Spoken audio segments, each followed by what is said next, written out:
Oh man, hello and welcome to Drysen Learns Things. I'm gonna be very loopy in this conversation here because here's what's going on.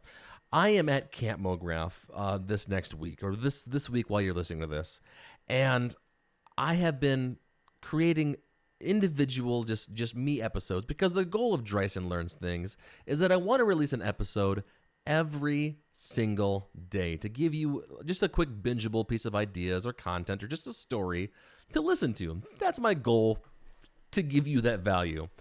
The problem is I just recorded the entire week worth and I went to go edit them and realized that I had my microphone muted for all of it. 5 of them in a row. So we are starting from scratch.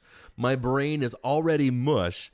And this is going to be a fun little 10-minute conversation. 9 minutes now. But anyway, welcome to Drysen Learns Things.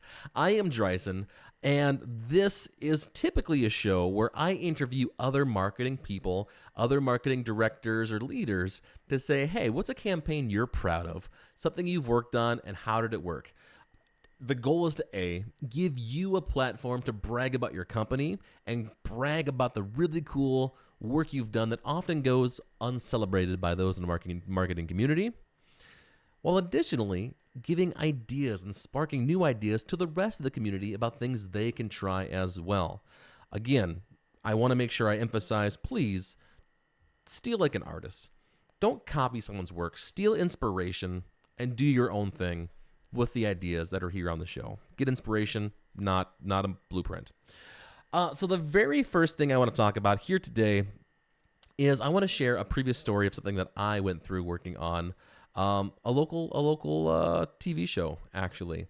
And this is kind of a recap on my webinar from last week. This is actually the inspiration for one of my stories, where I used to be a video editor working on a local HGTV style show. And it was more common than not that our sales guy, I love him to death, and I'm not gonna throw his name out here or the company out here, but would sell free commercials, give free commercials away as kind of an upsell to a business to sign up for being on the show, because it was a 5-figure investment to be on said show. And so if you can get more value for not a lot of work, absolutely. The tricky part is as the video editor, it was my job to come up with the idea, to write the script, to find all the B-roll from the segment that we shot, and put the entire commercial together for that business. And I'm not gonna lie, there's some things I'm really, really proud of from working in that area. I feel like I did some pretty good work. The challenge is when it's a free commercial, when it's free production, as the editor guy whose job is to crank out as many of these things as possible, we really, no, they're not even going to sugarcoat it. We did not take the time to really listen to the customer, collaborate, ask what are your goals, what are your missions, what are you trying to accomplish, is there anything you want to promote, like is there a landing page, like what's the strategy, like we didn't care about any of it. We just said, go make video because my job is make video, and that was it. And again, there's things I'm really proud of, and there's things to this day that I'm pretty ashamed of that I'm sad went to air, even if it was a free local commercial. However, I want to talk a little bit about how, if I could go back in time and change that job, that role a little bit, what I would do differently. And I talked about this again in the webinar I hosted last week, which was you don't need a video, you need a plan. And you can go back and watch that at madebythings.com/insights. I believe there should be a tag called that video title, and you can rewatch the webinar there if you'd like for free. But if I could, I would go back in time and I would start collaborating with the businesses to say, hey, yes, we can absolutely make you an ad or a commercial. And frankly, it's probably going to get a little bit better, shelf life than what your TV spot's going to, because the TV segment's going to air once, twice, maybe 3 times a year, but the commercial can air a lot more, and it can go online and everywhere else too. So commercial, great. But let's be intentional about what we're trying to accomplish with this thing. Is it directing people to look at a sale? If so, let's make sure we have a landing page on your website specifically about that sale where people can learn what you're trying to accomplish. Or is it just generally letting people know you exist? If that's the case, let's point them to a landing page that features the TV show that you were just on, and specifically the segment you were just on, and have testimonials and reviews of that past client that you worked on their stuff.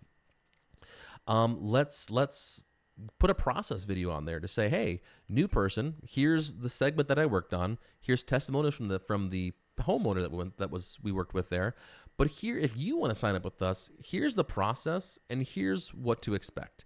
And here's how we can promise that what we're doing isn't just we're not just winging it. We're not getting lucky. We have a process that is repeatable. It's really good. And there's a reason why we're able to afford to be on TV, or there's a reason we're on TV, because we're really, really good at what we do.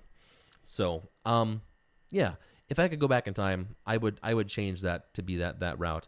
And then additionally, that gives you a way to track, hey, how many people actually came from the commercial to that landing page? Does this actually have ROI? Does it have data?